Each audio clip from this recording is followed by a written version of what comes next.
Good morning dear students.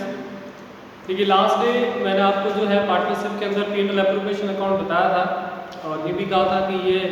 Lesson वैसे दिखने में बहुत बड़ा और दिया है क्योंकि टी.एस. गरेवाल की बुक के अंदर बहुत ही ज़्यादा हर चीज़ को डिस्क्राइब किया हुआ होता है। बेसिकली एग्जाम्पल्स और क्वेश्चंस के नंबर्स जो है वो ज़्यादा होने के कारण लेसन बड़े लेंथी लगते हैं। अदरवाइज़ यही लेसन अगर आरबीएससी बोर्ड के अंदर होता है तो उसके अंदर मुश्किल से आपके 15 to 20 क्वेश्चन जो होता है 15 से 20, जबकि इस बुक के अंदर आपको नियरली 100 के करीब हर लेसन के अंदर जो है वो क्वेश्चंस दिए हैं ओनली फॉर प्रैक्टिस। तो उसी को देखकर आपको ये नहीं लगे कि लेसन बहुत लेंथी है, बहुत सिंपल ही टॉपिक है, ज़्यादा कुछ इसमें कैलकुलेशन है नहीं। फंडामेंटल चीज़ें जो है बहुत ही बेसिक जो ज़रूरी है वो मैं आपको बहुत डीप से इसमें बता रहा हूँ। जैसे मैंने आपको कहा था कि जो हमने P&L एप्रोप्रिएशन के अंदर जो चीज़ें लिखी है, इंटरेस्ट ऑन कैपिटल है, सैलरी है, रेम्यूनरेशन है, पार्टनर्स को अगर कोई कमीशन देते हैं वो है, वो सारी चीज़ें भी कैलकुलेट करनी पड़ती है। उनके कुछ अपने पर्टिकुलर रूल्स है, तो उन रूल्स को आपको फॉलो करना है किस तरह से और कब कहाँ कितना लिखना है, प्रॉफिट कम हो ज़्यादा हो, सफिशेंट हो नहीं, वो सब। तो उसके अंदर इंटरेस्ट ऑन कैपिटल जो है वो थोड़ा ज़्यादा डिस्क्राइब कर रहा हूँ मैं, क्योंकि बुक में भी उसकी थ्योरी काफ़ी दे रखी है, काफ़ी चार्ट्स वार्ट्स बना के बताए हैं, तो उसी को मैंने अपनी लैंग्वेज में थोड़ा आपको इन शॉर्ट करके बताया है। तो आप एक बार इसको देखिए इंटरेस्ट ऑन कैपिटल को। तो सबसे पहले फर्स्ट पॉइंट, इसमें से काफ़ी सारी चीज़ें ऐसी होगी जो अपन ने पहले जो पुराने जो वीडियोज़ है उसके अंदर पहले डिस्कस की है कि पार्टनरशिप डीड होती है और नहीं होती है तो क्या फ़र्क पड़ता है। तो इन जनरल आपको पता है कि जब पार्टनरशिप डीड नहीं होती है तो हम कुछ भी नहीं देते हैं, ना तो इंटरेस्ट ऑन कैपिटल देते हैं, ना सैलरी देते हैं, ना कमीशन देते हैं, केवल लोन के ऊपर 6% इंटरेस्ट देते हैं पर एनम के हिसाब से। तो जब पहला पॉइंट है कि डीड डज नॉट एग्जिस्ट, यानी कि अगर पार्टनर्स को इंटरेस्ट ऑन कैपिटल देना है और उसके बारे में हमने कोई डीड की ही नहीं,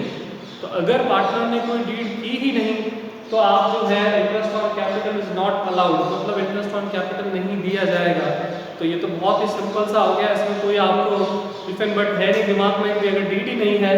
तो इंटरेस्ट ऑन कैपिटल क्या, इंटरेस्ट ऑन लोन के अलावा आप बाकी कुछ भी पार्टनर्स को नहीं दे सकते हैं। सेकेंड है deed provides interest on capital but silent for it is a charge और एप्रोप्रिएशन। लास्ट वीडियो में आपको मैंने काफ़ी डिटेल में ये चीज़ बताई थी कि इंटरेस्ट हो या कोई भी आइटम हो, अगर वो चार्ज होता है, एप्रोप्रिएशन होता है, उसका मीनिंग क्या होता है। चार्ज और एप्रोप्रिएशन, चार्ज का मीनिंग ये होता है कि जो एक्सपेंसेस प्रॉफिट के अगेंस्ट चार्ज होंगे तो वो आपको लिखने ही लिखने हैं, चाहे आपके पास सफिशिएंट प्रॉफिट है चाहे नहीं है, प्रॉफिट ज़्यादा है कम है, उस एक्सपेंस को लिखने के बाद आपको प्रॉफिट की जगह लॉस हो जाए, लेकिन हर कंडीशन में आपको वो लिखने ही पड़ेंगे। तो उनको बोलते हैं अपन चार्ज अगेंस्ट प्रॉफिट। जैसे कि इंटरेस्ट ऑन लोन को ही ले लें, या हमारे स्टाफ की सैलरी हो गई, हमारा कोई जो है रेंट हो गया, फैक्ट्री का खर्चा हो गया, ऑफिस का खर्चा हो गया, डेप्रिसिएशन हो गया,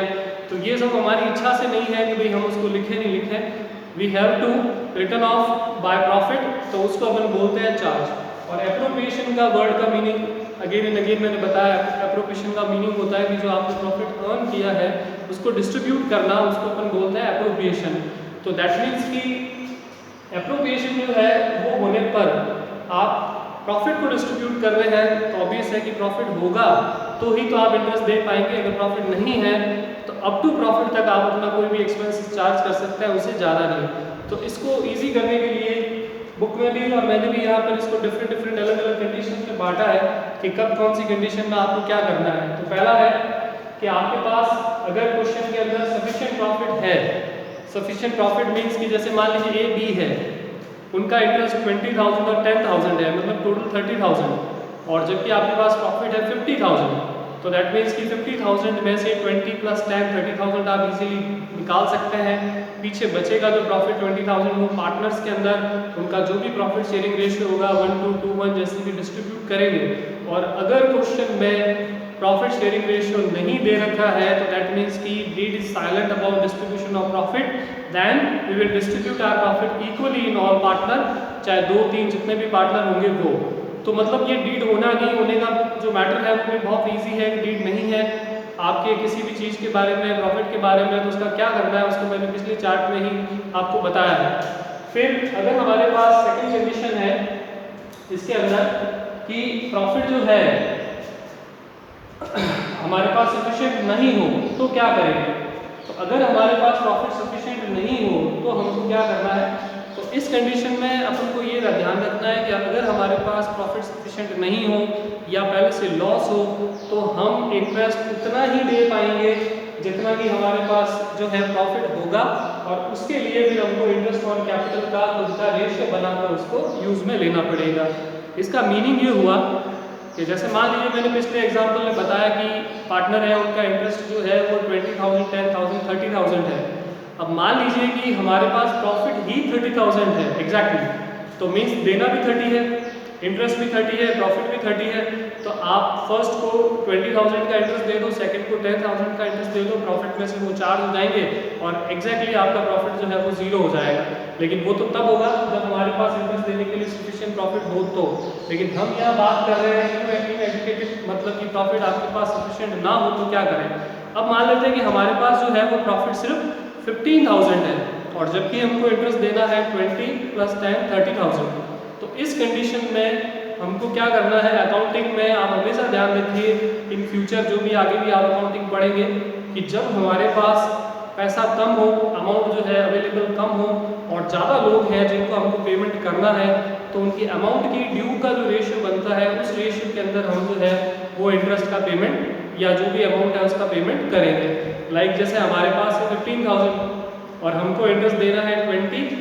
और 10 30,000। तो 20 और 10 का अगर हम रेशियो बनाते हैं तो रेशियो क्या बनेगा 2:1 और हमारे पास अमाउंट कितना है 15,000। तो 2/3 15 का करेंगे तो 10,000 जो है ए को मिलेगा इंटरेस्ट और 1/3 करेंगे तो 5,000 मिलेगा बी को। तो ये होता है कि जब हमारे पास अमाउंट देने के लिए सफिशिएंट ना हो तो जो अमाउंट देना है उसका रेशियो बना दो और उस रेशियो के अंदर आप अपने जो है अमाउंट का डिस्ट्रीब्यूशन करके उन लोगों को दे दो। अब जैसे एक और एग्जांपल बताता हूँ, मे भी अगर आपको कन्फ्यूजन हो तो, कि 3 लोग आपको पैसा मांगते हैं ए बी सी, तीनों मांगते हैं 10,000 10,000 10,000 और आपके पास टोटली 10,000 ही है। तो 10 10 10 का रेशियो क्या हो गया 1:1:1 और आपके पास टोटल 10,000 ही है। तो अपन उस 10,000 को तीनों में बांट देंगे 1:1:1, तो 1/3 1/3 1/3 तीनों को मिलेगा। तो 10,000 का 1/3 होता है 3 3 3 3 3 3 3। तो ये 3 3 3 आप तीनों पार्टनर्स को देंगे, पर उनका बाकी का पैसा जो होगा वो बैड डेब्ट्स हो जाएगा, जो आपने 11th में पढ़ा ही है इंसॉल्वेंसी, कि अगर हमारे पास पैसा ना हो तो हम इंसॉल्वेंट जो है उस व्यक्ति को घोषित करेंगे और वो व्यक्ति जितना पैसा बनेगा उसमें से जितना दे पाएगा उतना देगा और बाकी पैसा आपका क्या हो जाता है बैड डेब्ट्स। तो दोनों कंडीशन हो गई कि जब हमारी डीड साइलेंट है कि भाई हमको प्रॉफिट जो है उसमें से इंटरेस्ट देना है या नहीं देना है, चार्ज करना है या अप्रूवेशन करना है, तो अगर सफिशिएंट प्रॉफिट है तो इंटरेस्ट आप दे दीजिए, कोई दिक्कत नहीं, फुली चार्ज। और अगर हमारे पास सफिशिएंट प्रॉफिट नहीं है तो उस कंडीशन में हम इंटरेस्ट तभी देंगे जबकि हमारे पास प्रॉफिट जितना होगा तो, और अगर नहीं होगा तो उतना ही इंटरेस्ट देंगे जितना कि हमारे पास अवेलेबल प्रॉफिट है तो। अब देखिए पहले मैंने इसको प्रॉफिट के सेकंड को जो थर्ड को मैंने डिस्कस इसीलिए किया क्योंकि जनरली क्वेश्चन के अंदर पहले से ही आपका लॉस हो इस तरह का जो है सिचुएशन कम ही रहता है। लेकिन ऐसा अगर हो कि बिजनेस के अंदर प्रॉफिट की जगह पहले से ही लॉस हो, तो जब आपने कहा है कि हम जब प्रॉफिट होगा तब उतना ही देंगे, अगर प्रॉफिट होगा तो पूरा दे सकते हैं इंटरेस्ट, अगर नहीं होगा तो उतना ही देंगे जितना कि हमारे पास प्रॉफिट है। तो अगर हमारे बिजनेस के अंदर पहले से ही लॉस है, तो अगर लॉस है तो दैट मीन्स कि जब लॉस होगा तो नो इंटरेस्ट ऑन कैपिटल, कि लॉस है तो फिर इंटरेस्ट ऑन कैपिटल हम दे ही नहीं सकते, बिकॉज इन दिस कंडीशन आप कब इंटरेस्ट दे पाते हो जबकि हमारे पास जो है वो अवेलेबल प्रॉफिट हो तो दैट मीन्स कि ये कंडीशन क्या हो गई कि जब डीड साइलेंट हो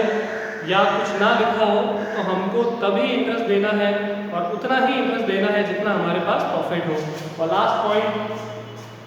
लास्ट पॉइंट आपको ज़्यादा जल्दी और इजीली क्लियर हो जाएगा, interest is charge against profit. तो ये आपको वेरी वेल नोन हो गया होगा, मैंने आज फिर से बता दिया